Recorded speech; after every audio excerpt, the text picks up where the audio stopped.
everybody. Welcome to the continual panel room and this current episode of Hot Off the Press. We'll be discussing the Trick or Treat at Caynham Castle Halloween Romance Anthology.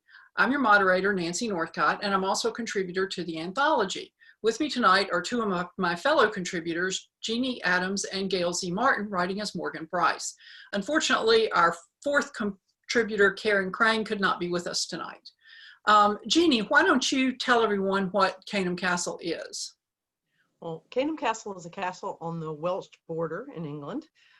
When the castle was originally built, of course, it was to guard the English lines from the Welsh, and we created the castle based on an existing castle, but then we added all our flourishes and the things we needed, and the stories in it started with Christmas at Caynham Castle, in which there were 7 contributors, the 3 of us, and then 4 other people. And then we decided we wanted to do it again. And Gail, can you tell everybody why we picked Halloween for this outing? Well, you know, there was a huge amount of world building that went into creating Caynham Castle and Caynham on Ledwich, which is the town outside of the castle. And we looked at this and said, geez, this was a lot of work to just do one thing. Let's do other holidays too. So I don't know if the next one is going to be Easter at Caynham Castle or Valentine's Day at Caynham Castle or, you know, something else. But at least for now, we've got Trick or Treat at Caynham Castle. And it gave us a sufficient amount of time to recover from Christmas before we had to start doing Halloween. And of course, you know, since it is set in the UK, it's a little different than an American Halloween as well. Well, and we'll also, going forward in the time frame for the anthology, we're also encompassing Bonfire Night, which used to commemorate, or I guess it still does commemorate, Guy Fawkes Day, the failed attempt to blow up the Houses of Parliament in the early 1600s. And so that's in its way a bigger holiday than Halloween. But Halloween is getting to be more popular in the UK, and we all love Halloween, so hey, you know. And it's our book, so we got to do it. Yes. And so let's talk about the way this anthology interlocks with our independent worlds. Jeanne, do you want to take that one? Sure. As everybody can probably see behind me, my series, which starts with the novel The Witch's Walk, is what I use to tie into the Caynham Castle series. My Christmas story involves a witch from Haven Harbor, Massachusetts, which is my world from The Witch's Walk. And she actually ends up getting engaged to the Earl of Caynham. So she still shows up in the Halloween story. And then I have another denizen of Haven Harbor, Massachusetts show up in the Welsh marches at Caynham to take on another adventure for Halloween. Gail, how about you? Well, for the Christmas book last year, I used 2 characters from one of my Gail Z. Martin books, Teague Logan and Anthony Bennett from the Deadly Curiosities series, and actually had written into the prior Deadly Curiosities novel that Anthony got Teague the trip to England to stay in a real castle as a over-the-top birthday present. And then we did the anthology with that story of this is what happens when they get there. This time, it's a character from my Morgan Brice series, Treasure Trail, with Eric Mitchell, who used to chase down art fraud and relic misappropriation. And then after he got shot a few times, he decided that was a little too dangerous, and he left that life and came to Cape May, New Jersey, where he now runs an antique shop and a blog. And his boyfriend, Ben Nolan, who was a cop and then a private investigator in Newark, New Jersey, and now he's in Cape May running his aunt's vacation rental property, and they get together in Treasure Trail. And as it turns out, Eric knew the Earl from Caynham Castle because they had worked together on a task force chasing down some art fraud years ago. And now they've shown up because the Earl said, come anytime. And Eric brought Ben, and now here they are. Well, and isn't the story tied into their knowledge of antiquities? Don't you play off that in both Sure. stories, really, don't you? Yeah. Eric's an expert with antiquities, so he can walk into an antique store over there or church over there and go, oh my gosh, and he knows the artist that created the mosaic, or he has that's his specialty. And he also has some supernatural abilities to go with that. So yeah, definitely. Well, And Jeanne, in mine, excuse me, and in mine, in the Christmas at Caynham Castle, the Earl and his now fiance, B. Alden, stumble on a hidden room in the castle that the Earl had no idea was there. And so the characters in Trick or Treat at Caynham Castle are actually there to catalog and investigate, in an archaeological sense, the rooms and the secret passages and all that sort of thing. And the hero is a photographer, and the heroine is an archaeologist. So. But what about your story, Nancy? We don't want to leave you out of this because your story is fun. but I was enjoying being in charge, so or having the illusion of being in charge anyway.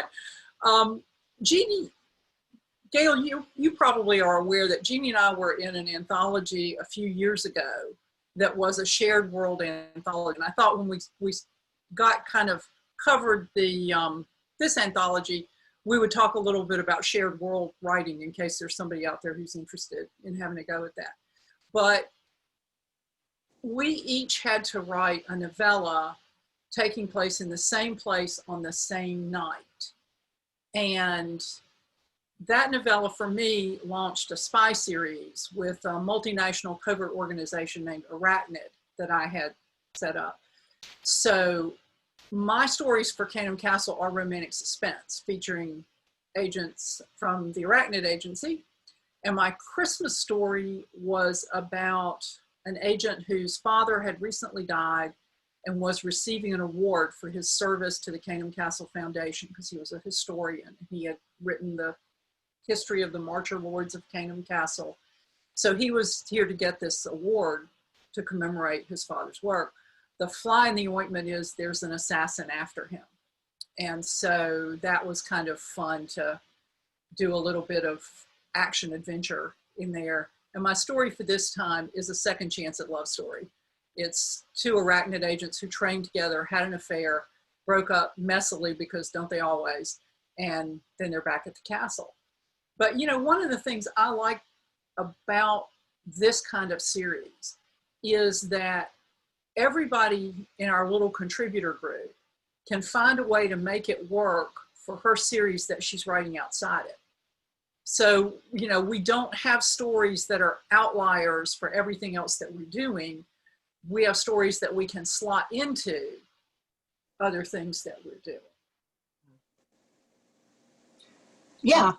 And I think the biggest thing there comes to being aware of timing, because that was something I had to fix on this last go through on mine. Was I realized that it was another whole year. It wasn't this coming October in book world. So the last book had already happened. Now it was a whole year later. So there was a decision that had to get tweaked a little bit because they would have already made one level of that decision beforehand. So sometimes just keeping the timing straight and how it fits in takes a little extra. Well, and one of the things I have to do with my story is, because you finished first. And so the person who finished first kind of sets the timetable. And so I have to go back and look at your story again and be sure that what happens on a particular day in your story is correctly referenced in mine. You know, if something in your story happens on Thursday, I can't have that happening on Tuesday. You know, that becomes a mess. And, you know, I sometimes think that's not something readers care nearly as much about as we do. but I do think that getting it right adds a cohesive note that makes the whole thing mesh a little better, maybe. And there will be that one reader on Goodreads who says, novella A had them having breakfast at 10. Novella B had them having breakfast at 10:30. They would have crossed paths in the dining room and you never mentioned that. You know there'll be somebody. Oh, yeah. Oh, yeah. It's like the people who say, well, it's really green kryptonite that can kill Superman, but in your story, you had Superman killed by purple kryptonite, and that's not what purple kryptonite does. And, you know, having been one of those obnoxious geeks myself, I'm not really complaining, but I just think it's a notice to all of us to be ready for that. Kind of. Yeah. When we did that other anthology, and I'm not referencing the anthology because it's not available for sale anymore. Otherwise, I would be, you know, pushing it shamelessly. But all the events took place on one night. So we actually had a chart, like the ending is 0 hour. And it's 0 hour minus 30 minutes, can't even talk tonight, 0 hour minus an hour, and so forth. And it was a grid that you remember that, Jeanne? I do. And we plotted what's happening in each other's stories for that very same reason. Because when my people go down to the kitchen, Suze's people can't be going through there to escape unless I have to say something about it if they are. So, yeah. Jeanne, you're laughing. Were you going to add anything? Yeah, it just was, the grid was painful, as I recall. And all of us had to adjust at least one thing in our stories because, as you say, Nancy, you can't have somebody running into the bad guys that the other person just shot and having them still be alive. So we had some that one was some very close meshing. This Caynham Castle hasn't required quite as much of that. We did all need to coordinate details, and there are mini maps and much discussion went into where does the dining hall sit and what rooms are where. And for me, that's fun. I don't know if it is for y'all, but I found it quite fun. Well, with the Christmas one, for example, I really wanted to nail down where the big public Christmas tree was so that we didn't have a 30-foot Christmas tree that mysteriously moved all around the yard. Yeah. There. That's distracting. And we did manage to get consistency on all of the decorations, which we did on this one too. I had to go back in and put in some paper ghosts and some other things, but that's cool. Yep. And it's kind of fun. It's sort of a wink and a nod to drop in that little reference to somebody else's story. Yeah. In the book, because even if their story isn't in the book before yours, when people get to it, it's like, I see, kind of thing. And that's, well, I always like that so much in other anthologies that I read, that I really appreciate when we do it, because I think, I mean, I'm a pretty typical reader. I get such a kick out of that when authors do that and reference each other's stories. And like you said, that wink and a nod. And I love, Gail, that you referenced in with Anthony and Teague that they were going to go do this over the top thing. And then here's the over the top thing. I like that so much. I think it makes it feel more real because it's like people would do it. They would plan a trip for a birthday and then they'd go on the trip and you'd want to know how it went. Yeah. And so to me, that just grounds it more in a sense of reality, that it isn't floating off in the void in its own little bubble. It's rooted in other things that are other people's stories or the history of the collection or your own stories. That just, to me, makes it feel so much more real. Yeah. well, and it's like the shared world when you're not necessarily sharing a location. But like Gail, you write in the Bubbaverse. And so the details in the Bubbaverse stories, some of the rules are the same as in other Bubbaverse stories, right? Mhm. And so that common thread makes the world feel bigger because everybody's moving on a large canvas instead of just their own little corner of it, I think. Well, that's why all of my urban fantasy stories that I write as Gail Z. Martin or Morgan Brice all cross over. A, because I couldn't keep that many different universes separate. And B, that way they all know each other. They show up in each other's books. They call each other for help. They work together. And that even comes up in this story because while Eric and Ben are from Treasure Trail, they make reference of what Tegan Anthony told them, you know, was a good place to eat or where the gargoyles were or those kinds of things. And then Soren, who's the nearly 600-year-old vampire in Deadly Curiosities and all the other books, is known to the Earl's family. And so he doesn't show up, but he's mentioned by name. So yeah, it just makes it feel bigger and grounded. They have the character who was the heroine in my story for that anthology that was all in the same night, had a bit part in a story that Jeanne, in an anthology that Jeanne and Karen and I did together. She has a supporting role in this story. She's not the heroine, but she's the backup for the hero and the heroine. And then sometime late this year or early next, depending on how life goes, she's going to get her happily ever after with the guy from the first story, because that ended with them. It's a happy for now ending. And so then, and it's kind of fun to go back and revisit people and say, well, they were happy, but they didn't seal the deal. And so she's going to get her chance to seal the deal. And it's kind of fun to play with that with them. And I think it makes the characters seem more real when they have friends beyond their immediate little sphere. Well, in the ongoing lives, I mean, one of the things that's fun about revisiting Caynham Castle is, you know, obviously, as Gail said, we put in a lot of work to create the world. So yeah, worth going back to. But also it's like kind of going home for the holidays. You know the people, the same bellman take your bags, and the same desk clerk is there to greet you, and the decorations are a little different, but the people are just as welcoming and friendly, and you can just step into the adventure without much trouble. And that's one of the things I love about doing this kind of thing, and especially doing it with y'all and Karen Crane, who couldn't be with us tonight, who's in Trick or Treat at Caynham Castle and was also in Christmas at Caynham Castle, but also Ceresia Glass and Anna Sugden and Donna McMeans, who were in the Christmas at Caynham Castle.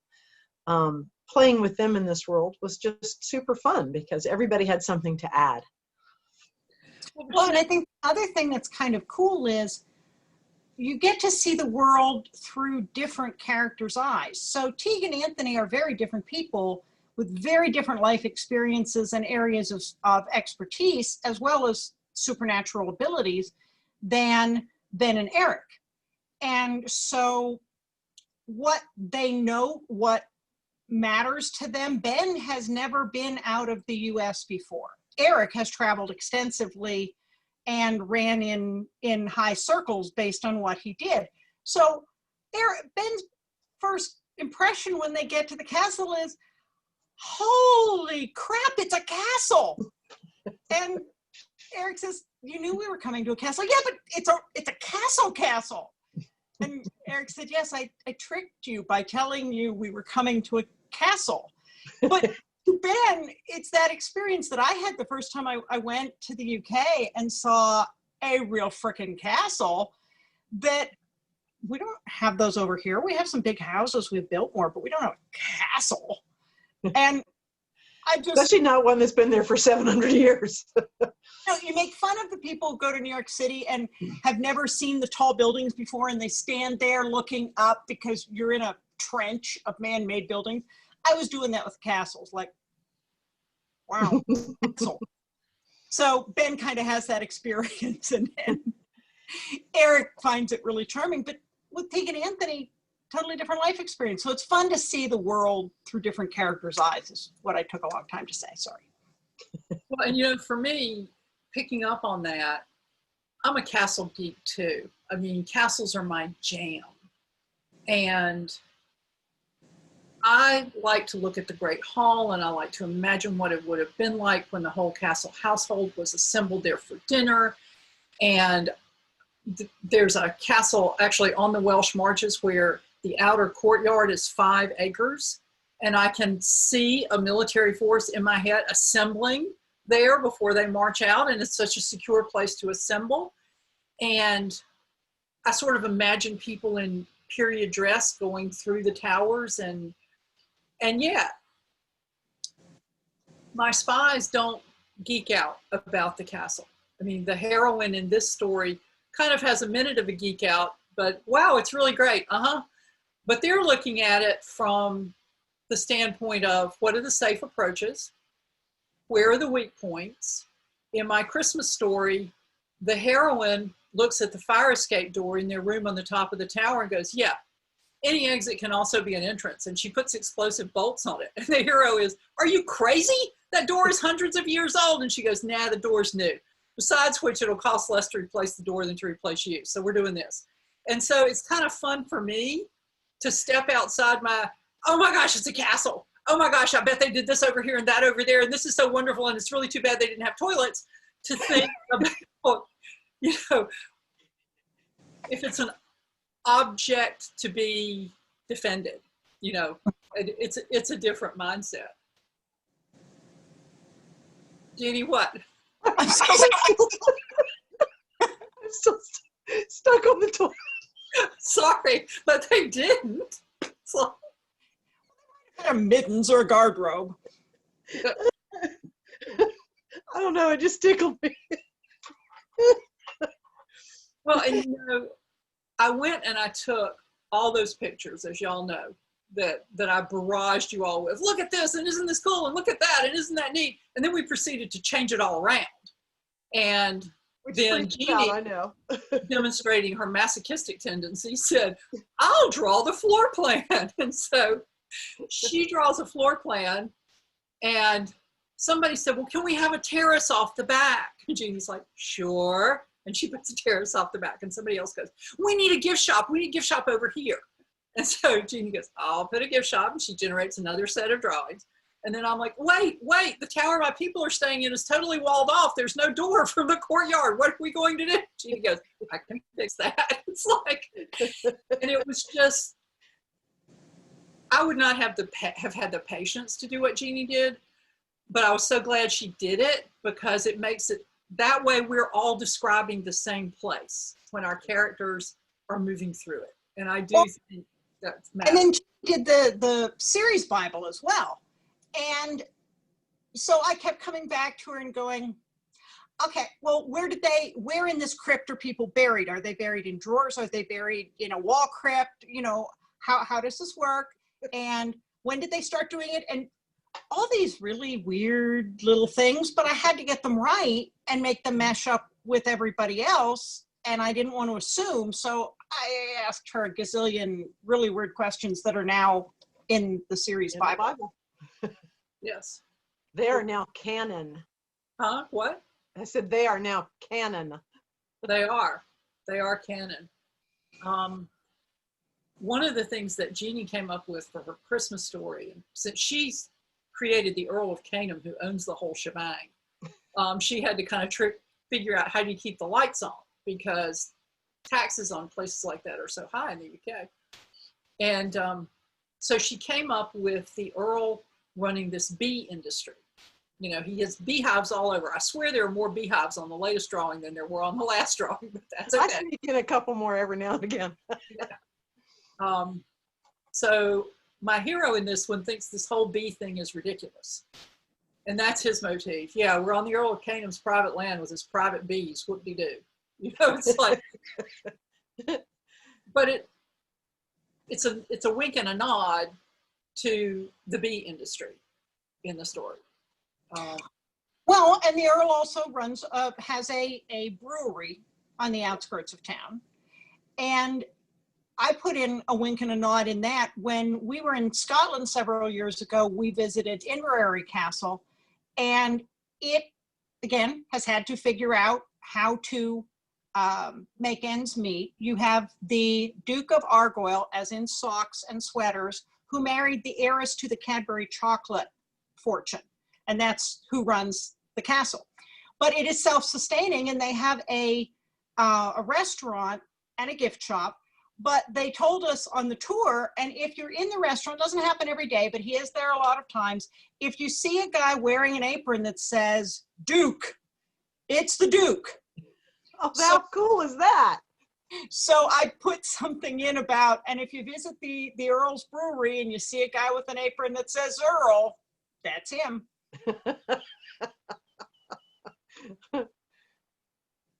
But you know, the nice thing about that is we have room to add.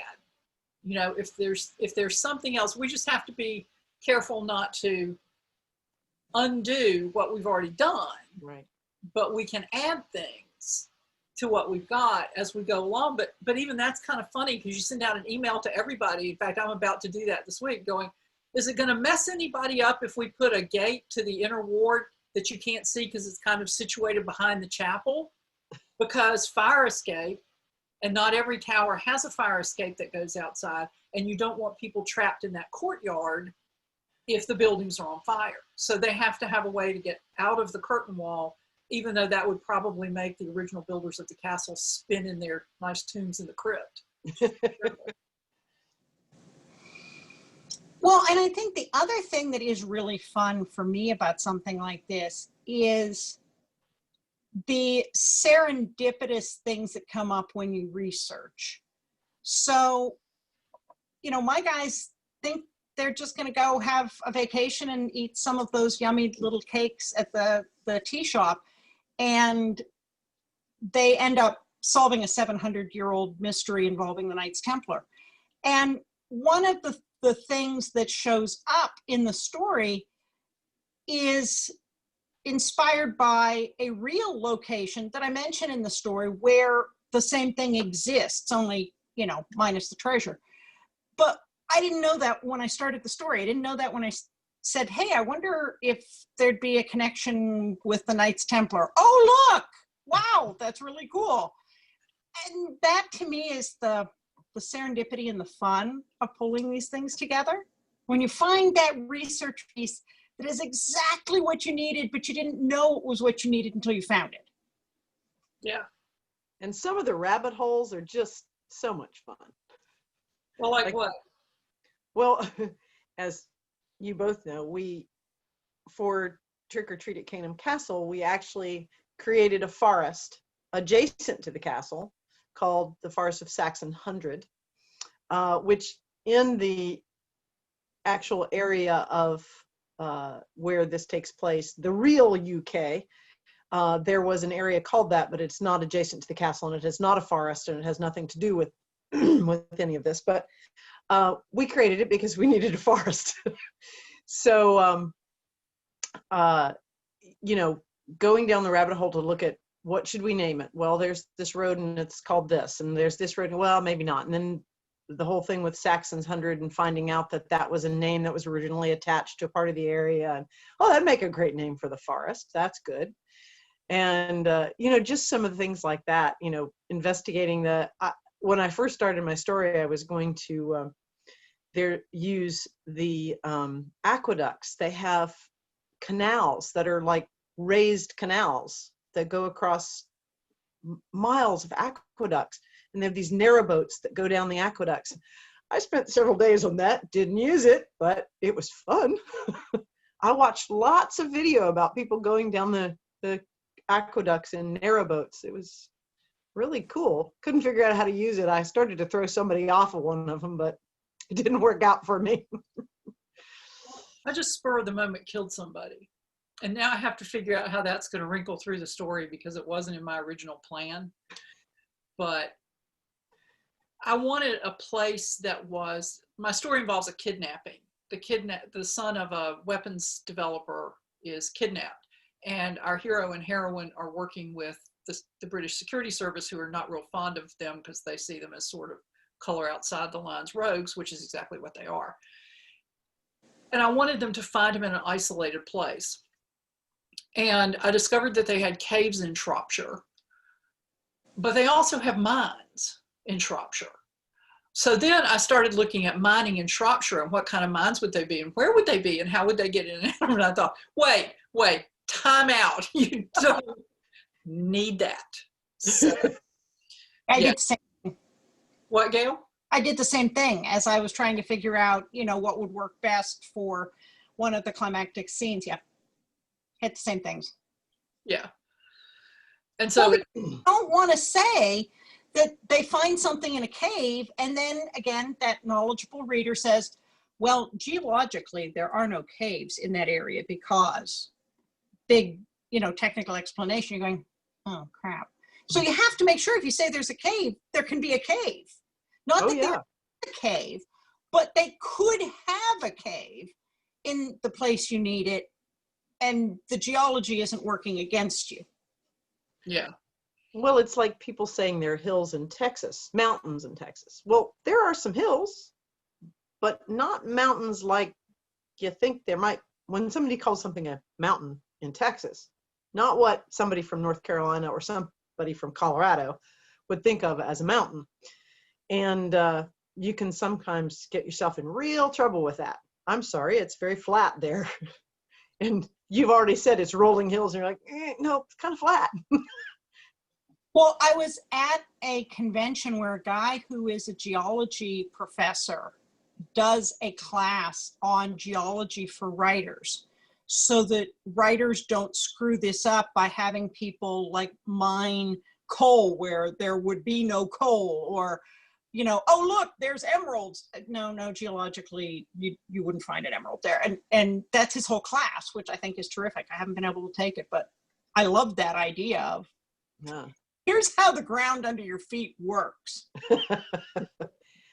Well, I don't think readers, it's like referencing something you said earlier, Nancy, most readers probably don't care. They will dive into the story, suspend any disbelief necessary, and just enjoy it.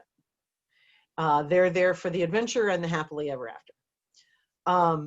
But there are some readers that it's going to pull them, they are a geologist, so it's going to pull them out of the story if you say there are caves where they're not supposed to be caves, or you say it's mountainous where it's really, really flat. So, I mean, I think it's one of our jobs as writers to make sure we try to get the details right at least. Well, and then there's the other type of reader, and you especially see this in cozy mystery, but I think you see it across the board. And I think of them as a sneaky learner. They're not sitting down to read a textbook, but they want to learn something new that they don't know. And so they're counting on you to not tell them something as a baseline fact that isn't true. So, if your story is about a tea shop, then what you say about tea should be factual. If your story is about a scrapbooking, and I'm just pulling this out of a couple series I've read, if it's about scrapbooking, then tell us stuff that is real about that so that they come away with some new little nugget they didn't know, but then they're not going to embarrass themselves by saying something that turns out not to be true. Yeah. I am so that reader. I've actually won Trivial Pursuit many, many times on things that I learned. There's just odd little things I've learned in books. So I'm totally that sneaky learner reader. I read it was a kind of a thriller series with a romance subplot. And the heroine was the sole survivor of a serial killer who had stashed his victims under the boardwalk on one of the beaches at the North Carolina Outer Banks. I can't remember which one that is. There are no boardwalks on the North Carolina Outer Banks. There are protected dunes on the shore at the North Carolina Outer Banks. And you can find that out from Google or a call to, all those little towns are incorporated towns, and you can call City Hall and just check that. And the author didn't do it. And it kind of, there was enough else about it that I liked that I went ahead and read it. But I don't ever want to be the writer who a reader's sitting there weighing, okay, well, this is wrong. Am I going to go ahead and read the rest of it? You know, and we won't talk about people who think something that's wrong that's actually not, because those people are out there too. But sometimes you mess up and somebody calls you on it. And I'm happy to say that hasn't happened much, but I think it's always good to check when you can. Yeah. So before we move on to collaborative writing, one of the reasons that the rest of the world probably doesn't know, but I know having heard both of you talk, is that you're Halloween nuts. So nuts meant in the fondest of ways, of course. But so tell us, what is it you like so much about Halloween? Getting dressed up and playing and having a great time, and there's candy, and I can decorate my house in orange and black and skeletons. And I mean, what is not to love about Halloween, really? Although I do have friends who absolutely despise it, but there's just nothing I don't like about it, frankly. Yeah, same here. I mean, I was the kid who rigged up her bedroom as a haunted house one year. I was the only one who really got to see it, but I even had something that could raise its arms, and, and I was young enough then that I had to sleep with the light on after that because I kind of scared myself. But yeah, I've always loved Halloween. It's spooky. There are, ghosts and witches and all kinds of stuff, and candy. And, we're the people that in a normal year, probably not this year, because I don't know that, unless you're going to lob candy at people from a safe distance. Incoming. A drive-by candy snatch. I've seen all kinds of suggestions for those kinds of things. Or the kids sit in the yard and you drive past and whip candy at them. Yeah. That's really a good idea. But we're the ones on the block with the big light up inflatable 12-foot dragon with the reticulated wings, and then the 9-foot dragon next to it, and then the life-size hearse with a vampire that, rises up and down in the back. We're those people. Yeah, and I have 9 skeletons that enact various and sundry things in the front yard every year. And this year we have a hearse with skeletons. And last year, because I'm in Washington, D.C., and the Washington Nationals were playing the World Series at Halloween, our entire skeleton team was playing baseball. Well, of course they were.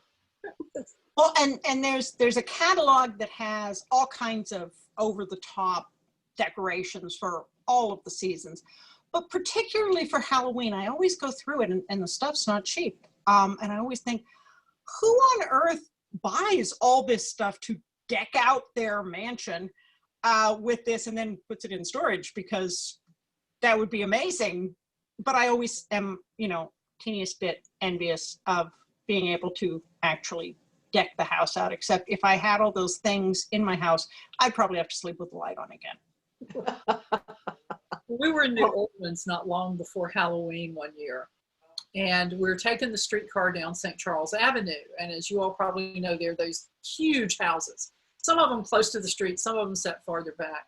Some of those people, I think they must subscribe to that catalog that you were talking about, Gail, because they have skeletons and they have ghosts and they have flying witches and they have tombstones all over the yard. And it's like they really went whole hog.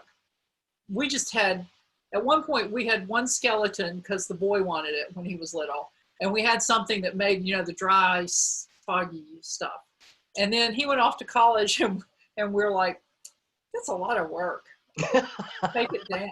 And we don't have half as much as y'all have. And we go, they'll be happy with candy. I think they'll be happy with candy. So that's what we did. But let's talk for a minute about shared location writing, because it seems to have all the normal parameters of shared world writing with more. So how have your experiences been with shared world versus shared world and location writing? Well, for me, it's been, this particular one, Caynham, has been one of the most fun. because the castle is fun and working with y'all is fun. And it's been so creative in the sense of designing the castle, and each of us are doing separate stories, but they're sort of floating by at the same time. And all of that makes it really fascinating. The story that you referenced earlier, Nancy, where we were sharing the world on the same day in a hotel, actually, that was incredibly complicated because all of the action was taking place simultaneously. So we really did have to look out for each other and not bump into people. And that one was a little more difficult too, because if you don't have the cooperation of the other people that you're working with, or I guess I should say not cooperation necessarily, but the investment in the project, to the degree that we all have, it doesn't work as smoothly. I've done some anthologies using my Witches Walk world, and some of those have gone well and some of them have not. And that is really a shared world, but kind of not in the sense that people can't really create things in my world. I sort of dictate that. So that's good for some people, and some people are easy to slide into that world, and some people are just like, yeah, no, doesn't work for them. But it's been a good experience by and large for me. Well, I did a shared world story with Jeanne with the Haven Harbor world for another Halloween collection a couple of years ago. And that crossed over with my Deadly Curiosities series. And that really wasn't that hard to do because I just needed to incorporate someone who was from her world in mine. And since Deadly Curiosities is in Charleston, South Carolina, and they're just run amok with witches and supernatural creatures, what's one more? Of course he was there. Who isn't? It's kind of the place to be. So that actually worked out really well in that, there was something that was missing that had been taken, and then there was this guy who had come to find it and take it back, and he fit in pretty seamlessly. You mentioned the Bubbleverse, which Larry and I write in two of John Hartness's worlds. One is the Quincy Harker Demon Hunter series, which overlaps with our Joe Mack adventures, and then the other is the Bubba the Monster Hunter world, which overlaps with our Spell, Salt, and Steel series. Those are very loosely connected. In Spell, Salt, and Steel, everybody's area is geographically separate, so there may be a comment here or there about a character somewhere else, but they don't really interact. John, and the same is true with, my time period is completely different in the Joe Max series. So John does the high-level read-through so that nobody says one thing about, well, vampires can't do this, and then somebody else says, well, of course they can. So he keeps the continuity straight, but it's different because our characters aren't running into each other or really interacting with each other in any significant way. Well, one thing that Jeanne and I discovered on that earlier project, we all came to it with a lot of enthusiasm and a lot of interest, and we parceled out the segments of the night to see who would be featured, whose story would deal with which segment of the night. And I think we did that really well. But what we didn't do was the hotel. And we got into it and discovered that the four of us were writing four somewhat different hotels. And not the best plan. And so this again involved maps. Yes. So poor Jeanne got the job of reconciling all the hotels and putting them into one hotel. And then everybody had to fix their stories so that we were not stepping on each other's toes all the time. And, as you know, Gail, Jeanne and I write the Outcast Station series together. And having taken a lesson from this experience, before we wrote the first word of the first story, we created the world, and Jeanne, the queen of maps, drew the town so that we would, if somebody's going right on Ocean Avenue, they'll come to this store. If they go left, they'll come to that one. And this is where the Marshal's headquarters is, and this is where the spaceport is, and, never the twain shall be scrambled, we hope. And so then when we did Caynham, I went and took a lot of pictures. Then we used that to get kind of the ambiance and the feel of the place. And I'm anal about pictures anyway. I would rather take 20 or 30 pictures of something that I don't need and then get home and discover that the one picture of something I need is the thing I didn't bother to take a picture of. So, so that's why, you know, we have all that barrage of pictures that I sent everybody. But we're really writing our series up here because it has to meet all the parameters of the series, whatever series it is. Then we're writing the Caynham location and the town that we created, but we're also writing a shared timeline. So that's three things that we kind of have to juggle for this that we wouldn't have to if we were just doing, like if I were just writing in Trifles and Folly or in Haven Harbor, then those are the only parameters you have to worry about. But instead you have really three factors that have to mesh in order to make the story work. Well, and it does make it more complicated, but to my mind, it also makes it more interesting. I mean, I know both of you have written in anthologies or things where it's just a theme. Like I did one a couple of years ago that was Under the Mistletoe. And everybody's story had to have something regarding mistletoe. That was literally the only parameter. It could be 1840 in mistletoe. It could be 2075 in mistletoe. It could be 2010 in mistletoe. Just as long as it had mistletoe, it was all good. That was easy. That was fun. Everybody, but it wasn't challenging in any way because, hey, it's a story about Christmas. It's mistletoe. We're all good. Nancy and I both participated in Predators and Petticoats. The only thing there was that the character had to be female and she had to be a person who could take care of herself and stand up. That's pretty much the only parameter. Again, any time period, any world, didn't matter.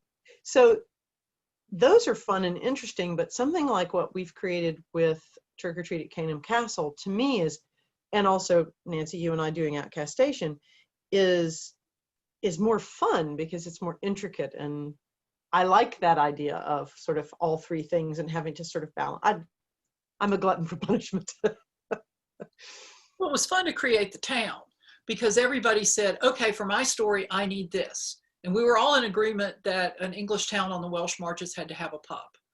And so we have a pub, and then we all kind of contributed to what the pub would look like inside.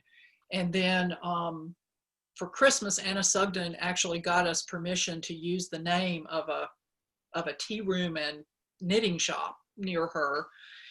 And Jeanne has the refinery and the honey. And Gail, I think you created Cadwell's bookshop. Mm-hmm. And there's the River Adventures place that nobody's really used that, but it's sitting there waiting for someone to come along and use it. And Karen's used Greenberry's Floral Abundance and has in her story for Trick or Treat at Caynham Castle features the flower shop again as well. Well, and mine hinges very much on the church that is in the town. And didn't Donna use that church in her Christmas story? No, she used the Folly more than the church. Okay, I'm just confused. It's been a while since. No, she did use it in one scene, but in for the most part, she used the Folly. Yeah. And so, but that was, if anybody's thinking about trying to do something like this, the page after the title page is the intellectual property page, the copyright page. Well, every story is copyright by its own author. But some things that crossed over were such and such copyright Jeanne Adams used with permission, copyright Gail Z. Martin used with permission. And so that added a wrinkle to the production end of the book because we wanted to get all of that straight and be sure that we had that. And for this one, I think I'm just going to send the page to everybody and say, highlight in yellow what you used that was created by someone else. And then everything that comes back to me not highlighted, I'm taking it out because the page is so long. And, there are 4 of us in this one. There are not 7 of us. So we don't need all that quite as much as we did for the other. But that brings up an interesting point, Nancy, because there are a lot of anthologies who operate in it, not who, but which operate in a shared world where whoever created it, they don't want you to cross over. Yeah. Like I asked Gail's permission to mention Anthony and Teague in my story in Trick or Treat at Caynham Castle, and Soren as well. Well, she could have said no, which would mean I would have to use somebody else or use some other reference, which would have been fine, except that, as Gail, you mentioned earlier, because we have those little winks and nods, it makes it feel more familiar, more like family, more like reality. And so, but there are a lot of anthologies where people don't want you using their characters. And I've been in 1 or 2 where you could make a passing reference to that character, but you could not put words in that character's mouth because that character was the intellectual property of that particular author, and he or she did not want that particular character to speak in your story. You could make passing reference to them, but you could not use them in a speaking role, as the theater. Well, and it's kind of funny because John Hartness and I have done something like that really just to amuse ourselves and to see who saw it, where we didn't name the character, but there's sort of a walk-on cameo and you get it or you don't. If you haven't read the other book, it's just a walk-on, throwaway scene with an unimportant person you've never seen before. If you've read the other stuff, you go, oh, I see what you did there. And it was honestly to amuse ourselves, but it was kind of fun. So we've both done that a couple of times. Yeah, and Jeanne and I've done that in Outcast Station. In general, with the Caynham Castle ones, I've tried to not put words in other people's characters' mouths, just because I feel like if I'm going to do that, I need to check that with them. For my Christmas story, I couldn't really avoid putting words in the Earl's mouth, so I pasted that into an email and sent it to Jeanne and said, is this okay? Because we do that with Caynham Castle too. I used her Marshall in my Christmas story, and I checked the description. I sent her the dialogue. I said, is this okay? And she said, yeah, this is okay. But if she had said, this makes me uncomfortable and I don't think this is what Brad would say, then I would have said, well, what do you think would be better? And then I would have done whatever she said, because it's her character. And I think people run into trouble when they don't respect other people's boundaries in a shared world. And that's one blow up will end a collaboration. You just can't do that, I think. Well, and I ended up using the Earl because I kind of had to, given what was going on at the end of the story. And I just sent Jeanne the whole story and said, tell me what I need to fix.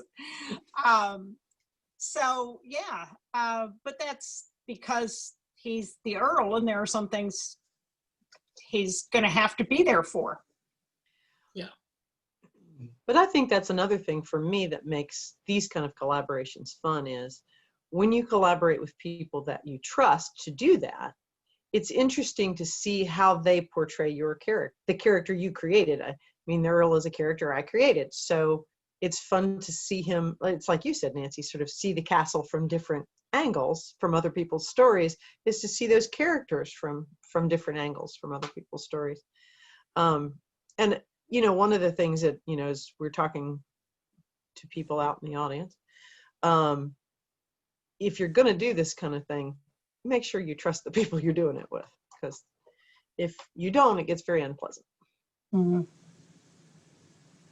And I think that's why some of the looser collaborations really have demarcations of where you can't cross those lines, and why they specify in some cases that none of the stories can have any relation to an existing series or can't be obviously part of an existing series once the anthology is down, you can file off the VIN numbers and make some edits and do whatever you want. But I think some of them try to offset those potential problems by just fencing it very carefully and saying, don't do these things. Right. What you just said raises another good point, which is people should decide before anybody writes chapter 1 in the beginning, how long this anthology is going to be up. Are you going to take the anthology down and then everybody releases their solo stories?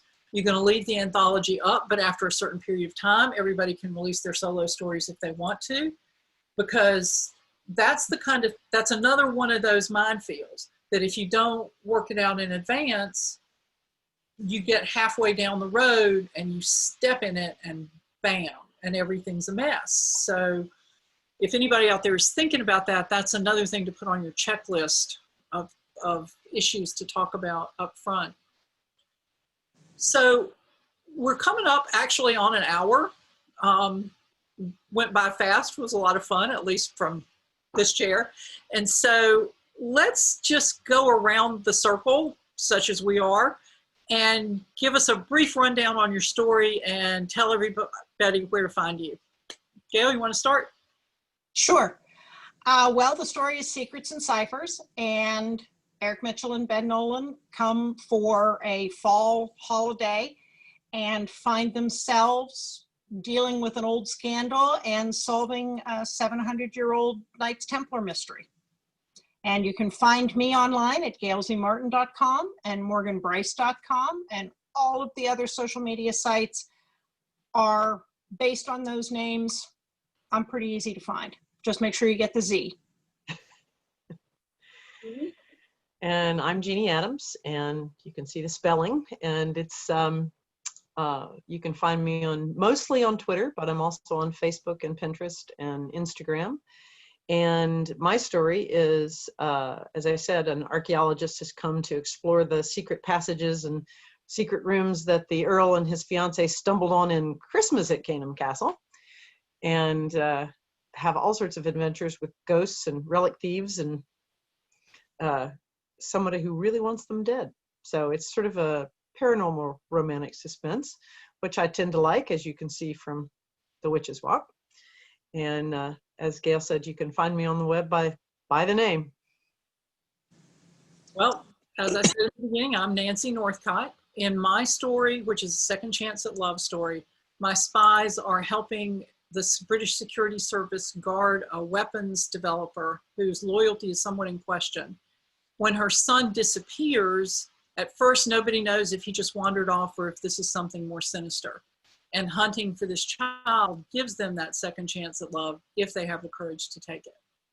My website is nancynorthcott.com. I'm on Facebook, not as much as I probably should be, under Nancy Northcott Author. And I spend way too much time on Twitter, where I'm at Nancy Northcott. And you can find me at any of those places. Thank you for joining us, everyone. We really appreciate it.